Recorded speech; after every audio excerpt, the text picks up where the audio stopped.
Singer బయటకొచ్చేసాడు. Hello నమస్తే.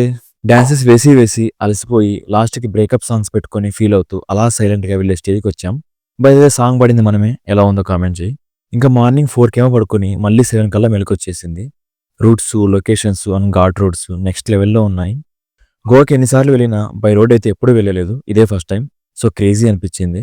ఇంకా ఈ స్పాట్ అయితే నెక్స్ట్ లెవెల్ అసలు. చాలా అనిపిచ్చింది. అప్పుడప్పుడు నాలో ఎక్కడో దాగి ఉన్న ఎక్స్‌ట్రోవర్ట్ బయటకొస్తుంటాడు. అది చూసి నేనే షాక్ అవుతుంటా. హ్యాపెన్స్. Sometimes happens. ఇంక మొత్తానికి గోవాకైతే రీచ్ అయ్యాం. ఆల్మోస్ట్ ఆఫ్టర్‌నూన్ అయ్యింది. ఇంక మామూలుగా ఏవో యాక్సెసరీస్ తీసుకోవాలంటే షాపింగ్‌కెళ్ళాం. అదయ్యాక లంచ్ టైమ్‌లో టిఫిన్ చేయడానికి వెళ్ళాం. బట్ ఏమాత్రం ప్రోటీన్ ఛాన్స్ ఉన్నా ఎక్కడా మిస్ అవ్వనివ్వలేదు.